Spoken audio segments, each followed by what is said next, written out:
Welcome. There are, as most of you know, innumerable qualities of what makes a great educator.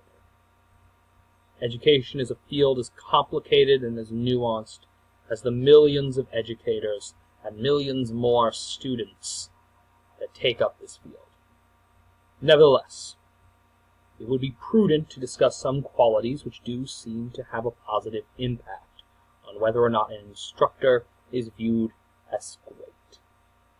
And though we could list literally millions, for the sake of brevity, I have limited it to discussion of 5 that I think are, in all honesty, the most important qualities of an effective educator. So without further ado, let us begin. So, the first of these qualities inevitably is knowledge.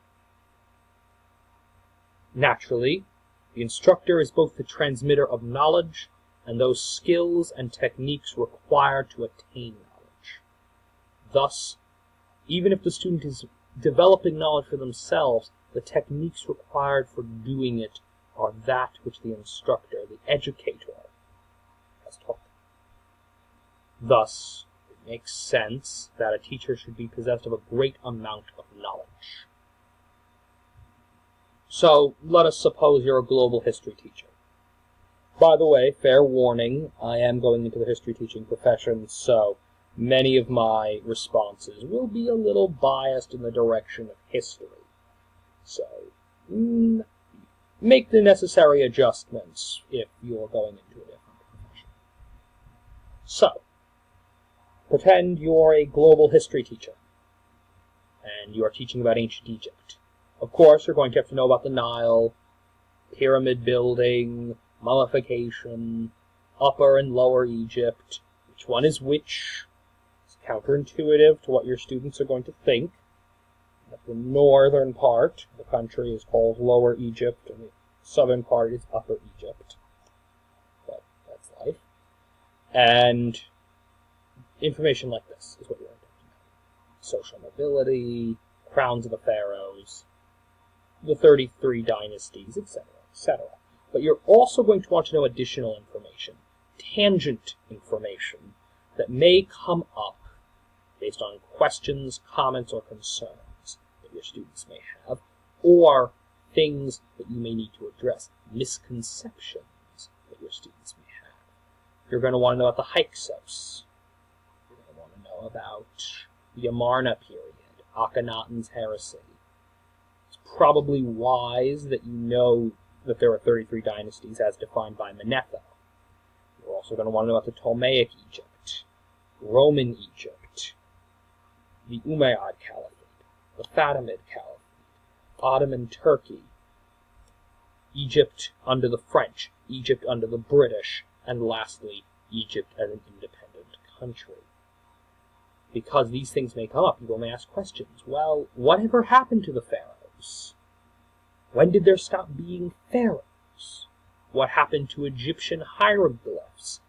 These questions require you to go outside the realm of what Common Core would call ancient Egypt.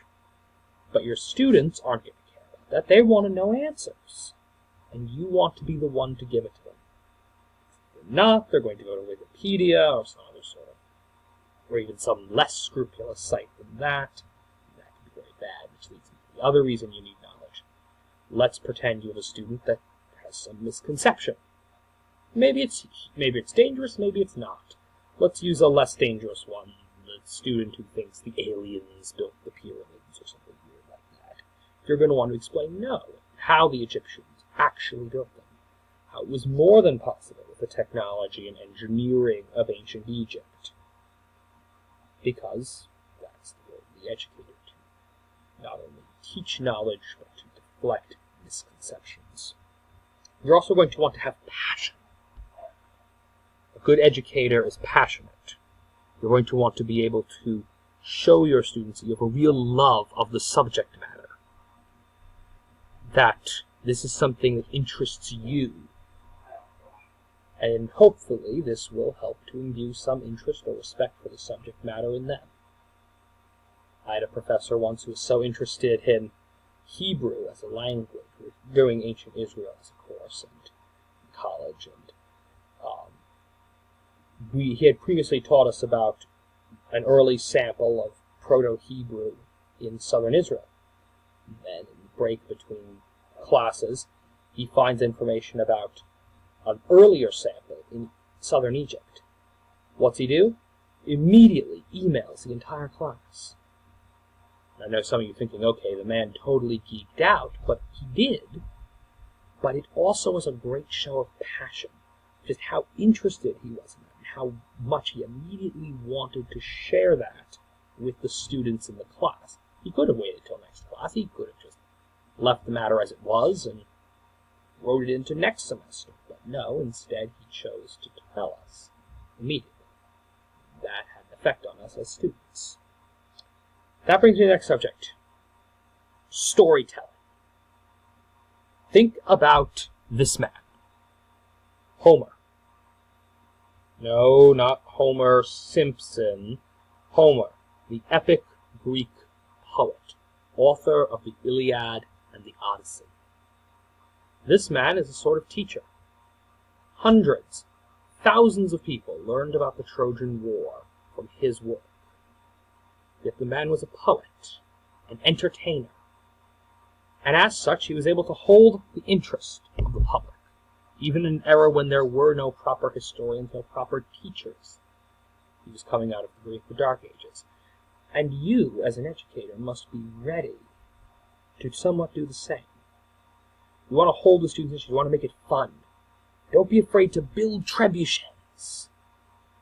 Have a feast of Saturnalia, a carnival in the medieval tradition. Don't be afraid, if you're talking about the pirates of the 16th century, throw on a tricorn. Make it fun. These also double for your American Revolution, so for my American history buffs, enjoy. You want to talk about the Crusades. You want to make the medieval period come alive for them. Heck,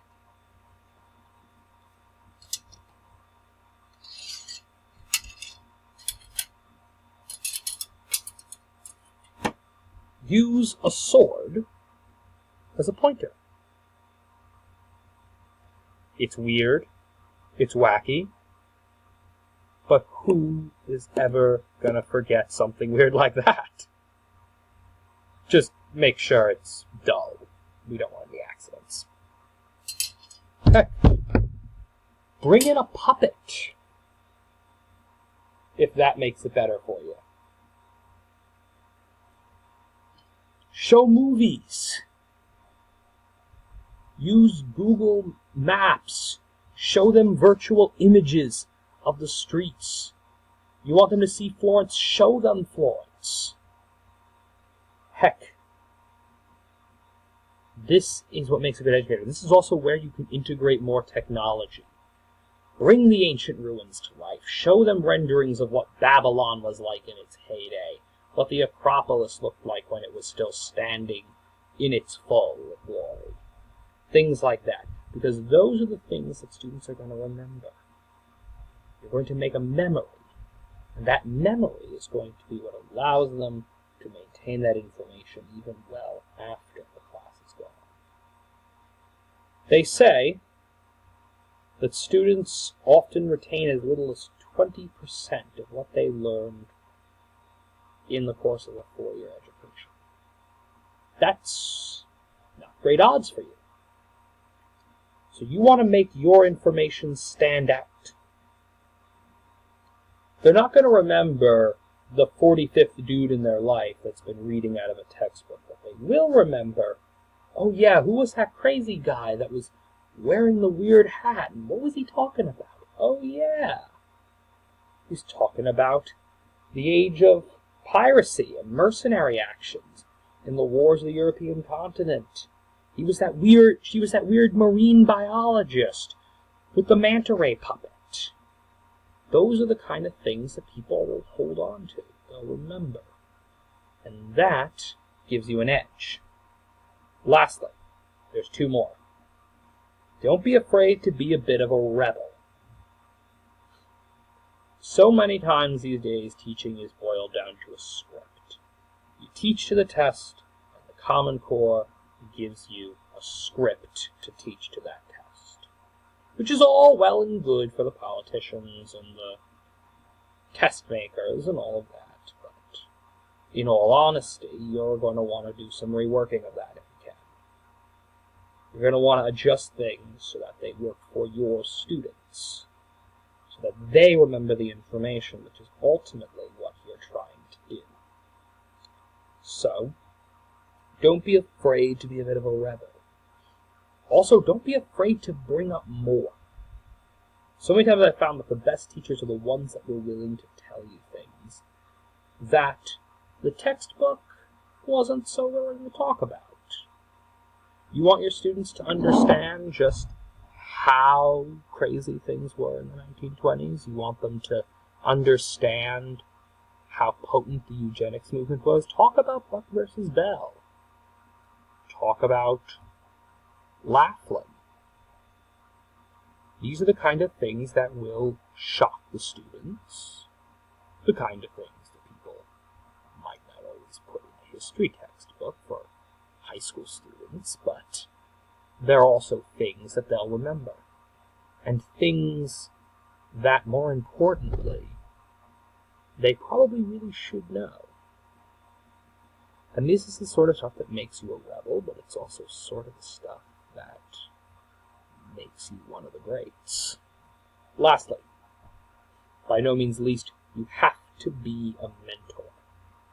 You have to be that person that will tell them how to do things, will show them, will spend those hours before school, after school, arranging study groups.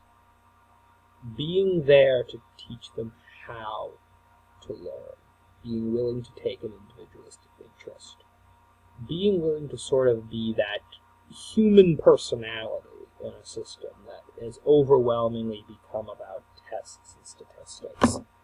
And ultimately, it's being that human element that students often remember.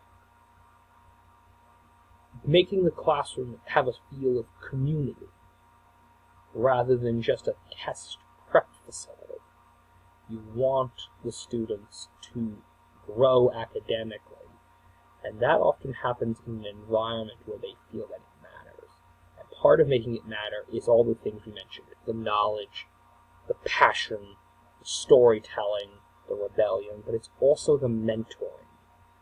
The fact that you are so willing for them to learn, so determined for them to learn, that you will take as much time as you can, as much effort as you can. That has an impact.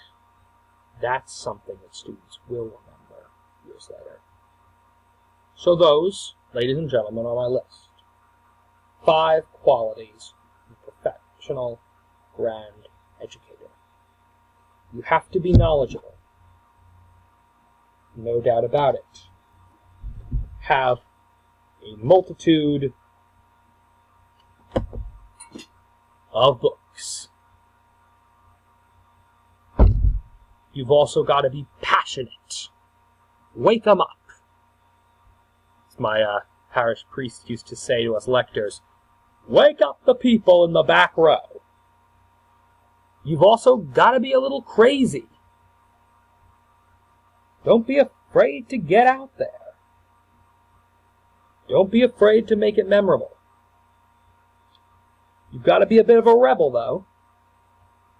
And above all, just as Plato was to Aristotle, and Socrates was to Plato, you have to be a mentor. Because that, together with everything I mentioned, constitutes a fairly accurate formula of a good educator. I hope this video was successful for you. Good evening.